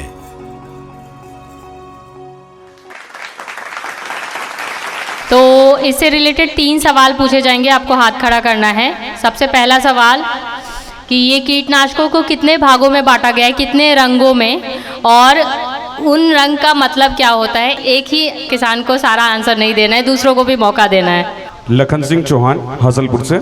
जी। 4 भागों में बांटा गया है। एक लाल ज़्यादा जहरीला, पीला काफ़ी जहरीला, और नीला मध्यम जहरीला, और हरा कम जहरीला। बहुत सही सर, ऊपर आ जाइए सर। दूसरा सवाल है, खरपतवार के लिए कौन से रंग का स्प्रे जो है वो किया जाता है। हरे मुकाती नाम है, गांव फपून से आया मैडम। ब्लू कलर का टैंक लेना। जी एकदम सही। नीले रंग का जो है वो स्प्रेयर का इस्तेमाल किया जाता है खरपतवार के लिए। इस वीडियो से रिलेटेड जो आखिरी सवाल होगा वो कॉमन है और बहुत इम्पोर्टेंट चीज़ है कि कीटनाशकों का उपयोग करने के टाइम में एक किसान को क्या क्या करना चाहिए, क्या क्या कवर करना चाहिए। सबसे पहले तो हाथों में ग्लव्स होना चाहिए जी। दूसरे नंबर पे मुंह के ऊपर मुखौटा होना चाहिए। अपने शरीर के को बचाने के लिए कुछ ऐसा पहने जो दवाई अपने शरीर के अंदर ना जाए जी। और पैरों में लंबे व लांग जूते होते हैं वही पहनना चाहिए जी। ये 4 चीज़ें आवश्यक ध्यान में रखें तो जो पॉइजन रहता है उससे हम बच सकते हैं, अपने शरीर को बचा सकते हैं। बस यही जी। इसके अलावा मास्क पहन सकते हैं। कोविड के बाद मास्क का उपयोग, बहुत सारे फ़ायदे हैं मास्क के, तो स्प्रे करने के टाइम में भी मास्क, और गर्मियों में टोपी भी पहन सकते हैं आप। टोपी पहनने से भी जो है बाल आपका बच जाएगा। सर ऊपर आ जाइए प्लीज़। बहुत बहुत मुबारक हो जिन्होंने ये जीता है, और भी आपके पास कुछ और मौका है। तो मैं कार्यक्रम को आगे बढ़ाती हूँ, और उससे पहले मैं आपको बता दूँ कि अभी कुछ जो है वो प्रगतिशील किसानों को सर्टिफिकेट भी दिया जाएगा, और साथ में लंच की भी व्यवस्था है, आपके ही सीट पे लंच भी आएगा। तो नेक्स्ट मैं निवेदन करना चाहूँगी अरुण शुक्ला जी को, ये क्रॉप एक्सपर्ट है केवीके इंदौर से, जैसे कि बेस्ट IPM प्रैक्टिसेस एकीकृत कीट प्रबंधन के बारे में सर आप प्लीज़ यहाँ के दर्शकों को जानकारी दीजिए। आज ये जो कार्यक्रम ग्रीन टीवी और जाना पाओ FPO के माध्यम से इस गांव में हो रहा है, और हमें इस प्रोग्राम में अपनी बात कहने का मौका मिल रहा है, इसके लिए हम अपने कृषि विज्ञान केंद्र की तरफ से धन्यवाद करते हैं। और किसान भाइयों, निश्चित रूप से अब ज़रूरत है कि खेती में भी कुछ न कुछ हम बदलाव करें। तो जैसा मैडम ने बताया कि समन्वित कीट नियंत्रण, इंटीग्रेटेड पेस्ट मैनेजमेंट, निश्चित रूप से जब हम अपनी खेती की बात करते हैं तो खाद बीज के अलावा लगभग जो खेती का टोटल खर्चा होता है उसमें से लगभग 40 से 50% पैसा आपका पेस्ट मैनेजमेंट में लगता है, यानी कीड़ों को मारने में लगता है। और आगामी लगभग 1 महीने बाद जो आपका सीजन आने वाला है सोयाबीन का, पूरा मध्य प्रदेश या मालवा में देखें तो लगभग 80 से 90% एरिया सिर्फ एक ही फसल का लगता है। और पिछले 4-5 सालों में हमने देखा कि सोयाबीन की 1 या 2 तरीके की प्रजाति को छोड़ करके लगभग सारी की सारी प्रजाति बिल्कुल 2 या 4 दिन के अंदर पूरी पीली पड़ गई। और कंडीशन ये हुआ कि हम जहां उम्मीद कर रहे थे कि 15 कुंटल या 20 कुंटल पर हेक्टेयर उत्पादन होगा, वो जाकर के 50 किलो या 1 क्विंटल बमुश्किल हुआ। बहुत सारे किसानों ने तो सीधा खेत में रोटावेटर फेर दिया, कोई गया नहीं। तो निश्चित रूप से यहाँ पर 2 कारक थे, एक तो आपका रोग था और दूसरा उसमें कीट था, जो ये सब चीज़ें जिसके पीछे हुई। तो उसमें अगर हम सिद्धांतों की बात करें तो जो समन्वित कीट नियंत्रण का सिद्धांत है उसके 4 भाग हैं। पहला शस्य क्रियाएँ। शस्य क्रियाएँ का मेरा मतलब ये है कि जो भी अपनी खेती पाती में आप बीज लगाते हो या फिर उसमें बुआई का समय हो या कितना मात्रा में हम बीज लगाते हैं, प्रजातियां लगाते हैं, और साथ में जो गर्मी की हम जुताइयां करते हैं, इसका ध्यान देने की ज़रूरत है। अभी जो वर्तमान में समय है, सबसे बढ़िया है कि जिन किसान भाइयों ने अपने खेत में गर्मी की जुताई नहीं किया तो वो गर्मी की जुताई कर लें, ताकि उसमें हमारे खेत या खेत के आसपास में जो खरपतवार हो या पेस्ट हों, उनके जो भी कीड़ों के अंडे हैं वो निश्चित रूप से खेत में जो दरारें बनी हुई हैं उसके अंदर वो बैठे हुए हैं, और वो 1 या 2 महीने के लिए डोरमेंट है। और जैसे ही उनको अनुकूल वातावरण मिलेगा, यानी कि 30 से 32 डिग्री के आसपास में या 25 डिग्री के आसपास में मौसम का तापमान होगा, वो सारे के सारे एक्टिव हो जाएंगे और फुद्दी बन करके पूरे अपनी फसलों में उसका रस चूसेंगे और आगे की जनरेशन को वहीं पर बढ़ाने लगेंगे। और देखेंगे कि 2 या 4 दिन के अंदर वो लाखों की संख्या में हो जाते हैं। तो मेरा आपसे यही है कि जिन किसान भाइयों ने अपने खेत में अभी गर्मी की जुताई नहीं किया है वो निश्चित रूप से गर्मी की जुताई कर ले। दूसरा चीज़ होता है कि जो मैंने बीज की बात की थी, एक सोयाबीन में कुछ समय पहले समस्या आ रही थी अफलन की। आपका अनुभव होगा कि अफलन सबसे ज़्यादा उन खेतों में होता है जिसमें हमने सबसे ज़्यादा बीज का इस्तेमाल बुआई के समय किया था। जिस खेत में कम बीज दर होगी, अफलन की समस्या कभी भी उनके खेतों में नहीं होती।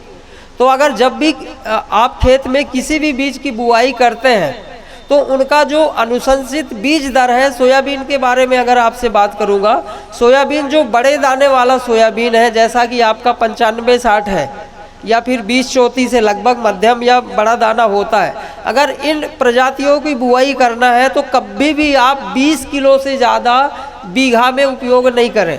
अगर NRC 335, 2069, 2098, कुछ नई प्रजातियां भी हैं, RVSM 1135 के नाम से चल रही है, या फिर NRC 142, 138, तो जो आपको उपलब्ध हो सके, अगर ऐसी प्रजातियों का हमें चुनाव करना है तो उनका बीज दर 15 से लेकर के 16-17 किलो के ज़्यादा अगर आप डालते हैं तो उस खेत में पौधों की हाइट बढ़ेगी और अफलन की समस्या होगी। तो निश्चित रूप से प्रजातियों के चयन के साथ साथ में बीज हमें कितना डालना है इसका भी निश्चित रूप से ध्यान रखें। दूसरा चीज़ एक ये है कि अब सोयाबीन में भी बहुत सारे खरपतवार नाशकों का प्रयोग करते हैं, परसूट से लेकर के और भी बहुत सारे जो बाज़ार में उपलब्ध हैं। तो वहाँ पर कोशिश करो कि जब भी आप चारा नाशक का प्रयोग करते हैं तो खेत की जो मेड़ होती है, मेड़ में निश्चित रूप से उसके दवाइयों का प्रयोग करें, क्योंकि जो हमारे खेत में खरपतवार आते हैं उसका जो एक बैंक है, बैंक सिर्फ मेड़ ही है, साल भर खरपतवार उसमें पनपता रहता है और उसके दाने हवा के द्वारा, पानी के द्वारा, जानवरों के जो पैर होते हैं उनके द्वारा चिपक करके एक जगह से दूसरी जगह चले जाते हैं। तो किसी भी तरीके के खरपतवारनाशी अगर डालते हैं तो मेड़ में निश्चित रूप से डालना चाहिए। तो ये हो गई आपकी सस्य क्रियाएं जो कीट नियंत्रण के लिए बहुत ज़रूरी है। दूसरा चीज़ ये है एक यांत्रिक विधियाँ। कोई ज़रूरी नहीं है कि हम एक किसी छोटे से कीड़े मारने के लिए तुरंत हम मार्केट जाएं और वहाँ से ला करके हम कीड़ों को मारने का काम करते हैं। हमारे धर्म में या हमारे बुजुर्गों ने कभी ये नहीं बताया कि हमें किसी भी जीव की हत्या करनी है। कीड़ों को मारना यानी कि जीव की हत्या करना। हमें हमारी फसल को बचानी है, किसी भी जीव की हत्या नहीं करनी। हमारी फसल बच जाए तो हमें ना तो नील गाय को मारना है, ना ही हमको किसी इल्ली को मारनी है। हमारी फसल बचनी चाहिए, ये हमारा उद्देश्य है। इसके पीछे जो मैंने बताया कि यांत्रिक विधियाँ कौन सी हो सकती हैं। पहला ये है कि आपके खेत में जब भी कीड़े आते हैं तो एक की संख्या में आता है, हजारों की संख्या में नहीं। दूसरा चीज़, अगर आप शाम के समय देखोगे तो कुछ फुद्दियाँ, तितलियाँ उड़ती हुई नज़र आती। वो क्यों आती है? आपकी फसल का रस चूसती है। अगर वो फसल अच्छी है तो वो वहीं पे रुक के अंडे देने का काम शुरू कर देते। तो उस परिस्थिति में हम देखें यांत्रिक विधियों के अंदर आप अपने खेत के अंदर आप गोभी लगाओ, सोयाबीन या चना या कोई भी फसल लगाओ, बैगन लगाओ या टमाटर लगाओ, इसमें कोई बाउंडेशन नहीं है। आप अपने खेत में ऐसे टी आकार की खूंटी, जैसे अंग्रेजी का टी बनता है उस तरीके की खूंटी, जितनी ऊंची फसल हो उससे लगभग 2 फीट या 1.5 फीट ऊंचा लकड़ी की खूंटियाँ बना के 1 बीघा में 8 से 10 लगा दो। आप देखोगे कि जो काली वाली कोयल या कोई भी चिड़िया होती है वो वहाँ पे बैठेगी और उड़ उड़ के इल्ली खाएगी, आपकी फसल नहीं खाएगी। हम हमेशा फसल ज़्यादा पैदा करने की बात करते हैं। फसल ज़्यादा पैदा तो हो जाती है, लागत भी बहुत ज़्यादा लग जाती है। अल्टीमेटली क्या है कि वो बहुत सारे राजनीतिक या दूसरे ग्रुप की हम फसल खूब पैदा करेंगे, उसका मुआवजा हमको सरकार से चाहिए, सरकार उसकी कीमत दे दे। अगर सरकार 8,000 भी कर देगी तो आपको बहुत फ़ायदा होने वाला नहीं है, क्योंकि जो आपकी खेती की लागत है वो कितना तेज़ी से बढ़ रही है। अगर आप ट्राइजोफास, अब तो मार्केट में बंद हो गया, ट्राइजोफास लेने जाते हो तो आपका वो 700-800 रुपये लीटर, और वहीं पर इमामेक्टिन, बेंजोएट या फिर कोराजल लेने जाते हो तो उसका रेट कितना आता है? 2,000, 2,500, 3,000 रुपया लीटर। तो आपकी खेती में कभी फ़ायदा हो ही नहीं सकता। तो उसमें जो लगने वाले, तो ऐसे अगर टी आकार की खूंटी लगाओगे तो जो इल्लियाँ हैं उसका कंट्रोल हो जाएगा। दूसरा चीज़, अगर हमें ये नहीं पता चलता कि हमारे खेत में इल्ली कौन सी आने वाली है। इल्ली 3-4 तरीके की दिखती है। एक इल्ली होती है, काली लाइन होती है, एक पीली लाइन होती है, एक भूरी होती है और कुछ बाल वाले इल्लियाँ होती। ये जो दवाइयाँ हैं हर इल्ली के लिए अलग अलग तरीके की होती। दुकान वाले जो आपको देते हैं वो इसीलिए, उनको पता नहीं, उन्होंने 4 कॉकटेल वाली दवाई दे दिया और देखो कोई ना कोई तो इल्ली मरी जाएगी। तो कॉकटेल से कभी कभी वो फाल्ट करने के चक्कर में 2-3 दवाइयाँ जो एक्टिव रहती है वो इनएक्टिव हो जाती है। कभी भी दवाइयाँ आप फाल्ट करने के लिए मत डालो। अगर कभी ऐसी परिस्थिति है तो जो अपने ज़िले में कृषि विज्ञान केंद्र या कृषि विभाग के अधिकारी हैं, इन लोगों से भी बात कर सकते हैं। तो मेरा ये था कि खेत में हम फेरोमोन ट्रैप, जिसको झब्बी बोलते हैं आप लोग, आप देखोगे कि कुछ नीले कलर के या पीले कलर के खेत में ऐसी झब्बियाँ रहती हैं, उसमें नीचे एक पन्नी लटकी हुई लगी रहती है और झब्बी के ऊपर एक ऐसे टोपी नुमा बना हुआ रहता है। उसमें यह है कि जो नर कीड़े हैं वो नर कीड़े मादा की ओर आकर्षित होते हैं और उसमें जाके फंस जाते हैं। अगर उस झब्बी में हमने 2 कीड़ों को फंसा लिया तो लगभग 500 कीड़े आपके आपने 500 कीड़ों को फंसा लिया, क्योंकि मैंने बताया कि जो इल्ली रहती है वो 200, 250, 500 तक अंडे देती है। तो खेत में टी आकार की खूंटी लगाओ, फेरोमोन ट्रैप लगाओ, इससे आपके खेत में कीड़ों का कंट्रोल हो जाए। तीसरा चीज़ फिर हम आते हैं, मैं सिद्धांतों पे बात करता हूँ। ये सब चीज़ खेती में करना पड़ेगा, तभी हमारी खेती सुरक्षित हो सकती, खेती से 2 पैसे की आमदनी हो सकती। तीसरा चीज़ है बायोपेस्टिसाइड।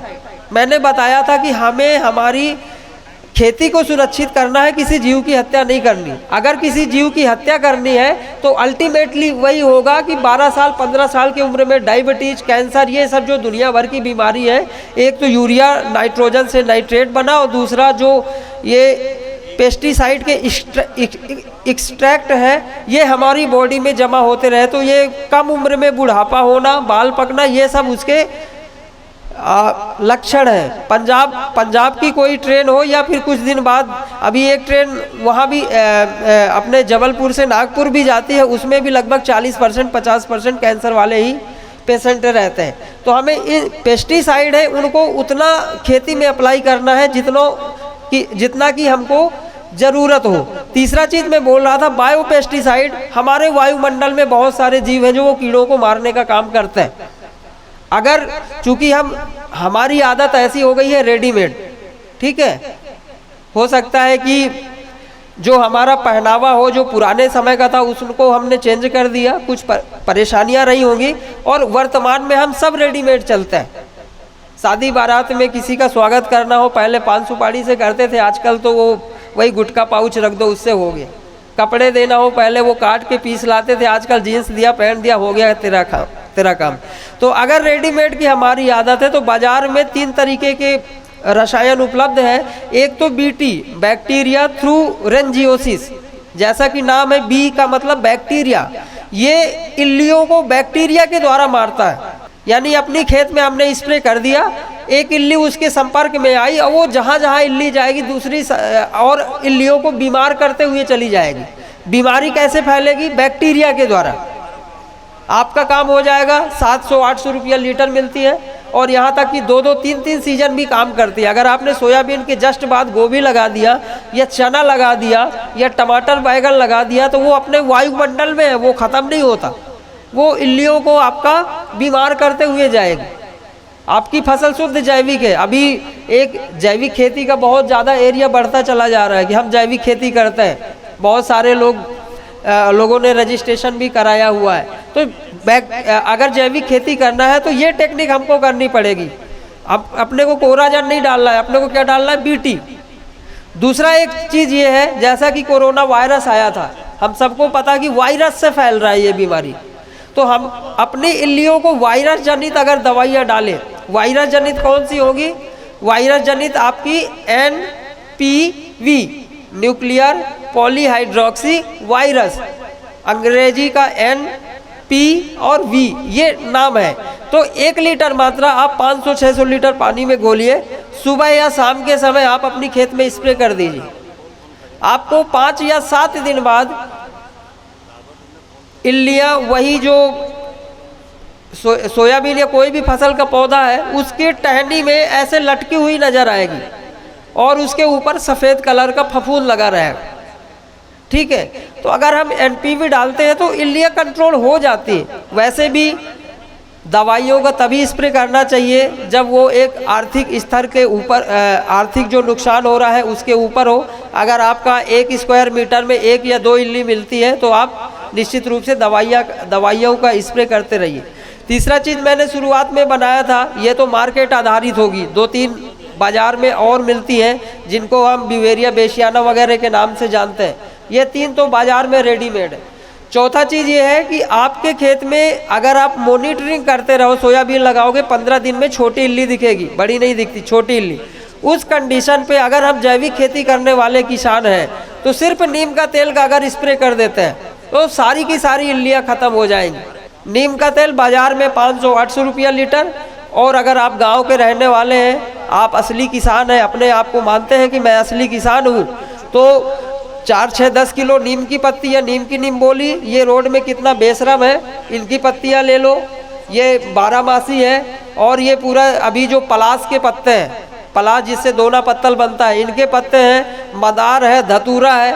आप एक तरीके की पत्ती अगर नीम की पत्ती भी गला करके और स्प्रे कर दोगे तो वो इल्लियाँ मर जाएंगी। और अगर आपको लगता है कि ये नीम की दवा थोड़ा सा कम काम करेगी तो मैंने 4-6 तरीके की पत्तियों का नाम बता दिया, ठीक है। मदार है, धतूरा है, ये पत्तियों आप किसी भी बर्तन में 100-200 लीटर के ड्रम में गला के रख दो, रोज रोज नहीं करना है। और ये 6 महीने साल भर तक दवाइयाँ खराब भी नहीं होती। तो हमें अब ज़रूरत है खेती की जो लागत है उसको कम करने की। आप उत्पादन 20 कुंटल 22 कुंटल गेहूँ आप बीघा में पैदा कर रहे हो, उससे ज़्यादा उसकी गेहूँ की हिम्मत नहीं है, उनकी भी एक क्षमता है। आपका चना कितना भी लागत लगा लो 5 कुंटल से ज़्यादा नहीं होगा, 5 कुंटल बहुत ज़्यादा से ज़्यादा 6 कुंटल। तो आप उसकी जो लागत है, आपके लागत कहाँ से, आपका डीएपी वगैरह अभी 4 साल पहले 900 रुपये की बोरी मिल रही थी, अब 1400 की मिलती है। सब्सिडी कितनी आ रही, 32 रुपये आ रही। तो ये लागत बढ़ रही, इसको घटाना पड़ेगा। अभी यूरिया तो ठीक है 300 रुपये में मिल रहा है, बहुत जल्दी 2 साल के अंदर 1500 रुपये की यूरिया मिलेगी, तब आप क्या करेंगे, ठीक है। हम खेती नहीं बंद कर सकते। बहुत आपके गांव में 10 लोग होंगे जिनकी रोजी रोटी हमारे जैसे नौकरी से चलती होगी, बाकी 90% से ज़्यादा ऐसे लोग हैं जिनकी रोजी रोटी का मुख्य साधन खेती है। वो साल भर इंतज़ार करते रहते कि खेती आएगी तब हम कपड़े खरीदेंगे या शादी ब्याह करेंगे या मोटरसाइकिल में नया टायर ट्यूब डलाएंगे। वो 2 महीना 3 महीना इंतज़ार करते हैं। तो मेरा एक ये है कि अब खेती थोड़ा सा स्मार्ट तरीके से अपने को करना पड़ेगा। तो निश्चित रूप से आपके जीवामृत है, और अगर आप ये सिर्फ गौमूत्र का भी स्प्रे कर देते तो वो भी टॉनिक का काम करता है। अभी आपकी सोयाबीन है, सोयाबीन में 3 सालों से क्या परेशानी हुई थी, स्टेम फ्लाई आया था सिर्फ 2-3 प्रजातियों में, 95-60 में आया, 1025 में आया, 1061-62, मगर 2069 में नहीं आया, 2034 में बहुत कम आया, 2098 में नहीं आया। क्यों नहीं आया? क्योंकि ये प्रजातियां जो हैं अभी पिछले 5 साल पहले की प्रजातियां हैं, मगर हम अभी भी वही लोकवन चला रहे हैं। लोकवन कितना है, 42 साल पहले का गेहूँ। मौसम से लड़ने की कोई क्षमता नहीं है। थोड़ा सा लोकवन लगाया, हल्की बारिश या पानी आएगा पूरा लेट जाएगा, मगर तेजस नहीं गिरेगा जल्दी, या फिर और अन्य प्रजातियां नहीं गिरेंगी। तो हमको नए जमाने की प्रजातियां लगानी। नए जमाने की प्रजातियों में सूखा भी सहेगी, ज़्यादा पानी भी सहेगी, एक दूसरी एक नई टेक्निक है, ठीक है। तो बहुत बहुत धन्यवाद आप सभी लोगों को। 2 सवाल सर जो है वो मैं चाहूँगी कि आप पूछिए, आपने जो बताया उससे रिलेटेड। एक तो वायरस आधारित कौन सी दवाई है जो हम इल्लियों को मारने के लिए करते हैं, वायरस आधारित? सुभाष पाटीदार। जवाब? गौली पलाशिया में निवास है और ग्राम कुराड़ा खेड़ी नज़दीक में यहाँ पर यहीं पे कृषि कार्य है। जी सर, जवाब? NPV virus. बिल्कुल सही है, न्यूक्लियर पॉलीहाइड्रोसिस वायरस। बिल्कुल सर, बिल्कुल। बायोपेस्टिसाइड बनाना है तो 5 तरीके की पत्तियों के नाम बताओ जो मैंने बताया। खाकरे की पत्ती, और जिसके बाद में बारहमासी, और एक वो आता है अपना वो चिड़चिड़ा जिसको बोलते हैं वो धतूरा। 4 हो गए। 4 ये हो गए, और एक बेशरम का पत्ता। ठीक है, बिल्कुल सही। यहाँ पे मौजूद कुछ किसानों को जो है प्रगतिशील किसान हैं जिनका नाम हमारे पास है, उनको सर्टिफिकेट दिया जाएगा। तो मैं हमारे गेस्ट से निवेदन करना चाहूँगी, आप प्लीज़ खड़े हो जाइए। मैं एक एक करके नाम लेती हूँ, आप लोग एक एक करके स्टेज पे आइएगा प्लीज़। इंद्रजीत चौधरी जी, मानपुर माहू से इंद्रजीत चौधरी जी।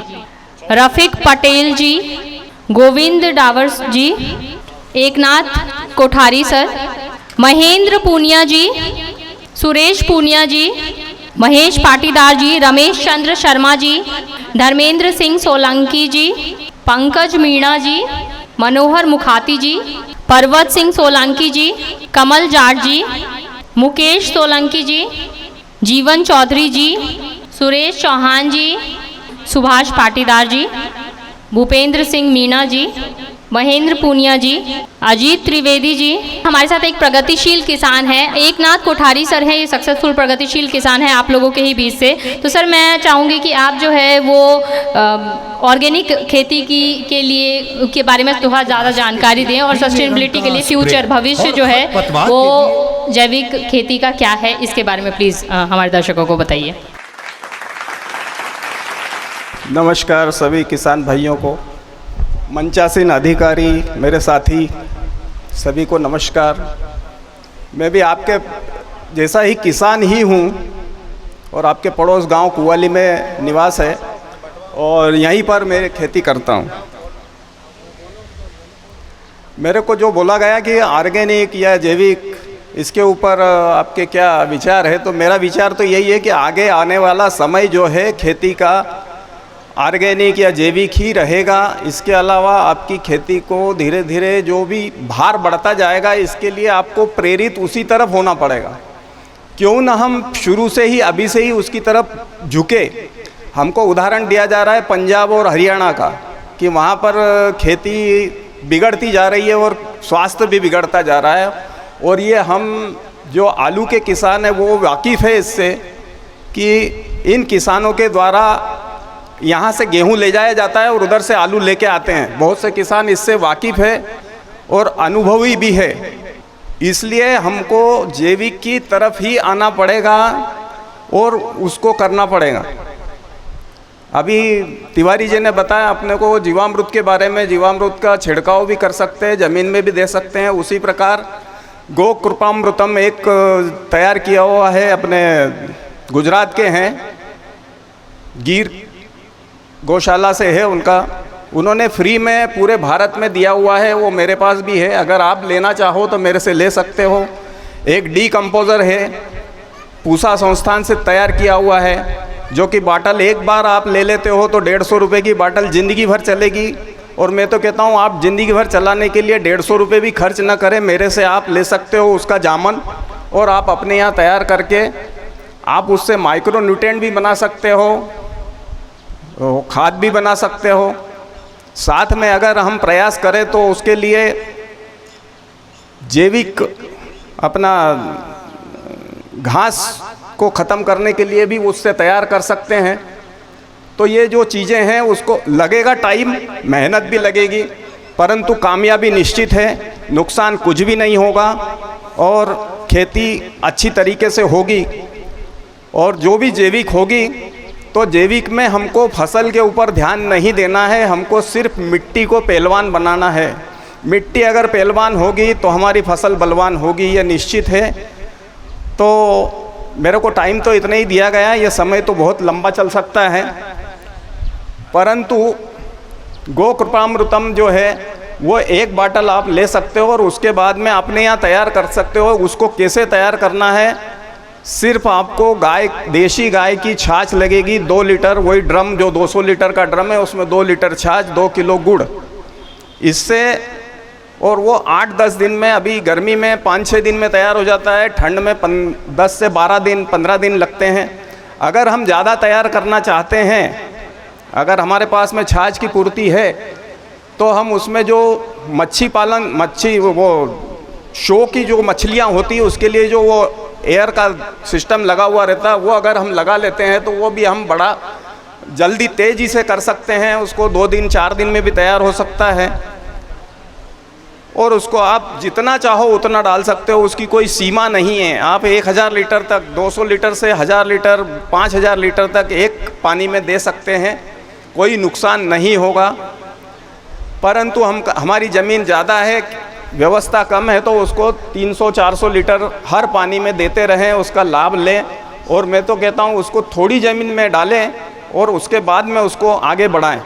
उसी प्रकार अभी जो परसावदिया ने बोला कि खाद के ढेर बना रहे हैं और उधर कुंवार महीने में डालना उसको, तो उसके ऊपर भी हम जीवामृत का छिड़काव करें, गो कृपामृतम का छिड़काव करें, बायो डीकम्पोज़र का छिड़काव करें, तो हमारी खाद जल्दी पक जाएगी और देने योग्य हो जाएगी।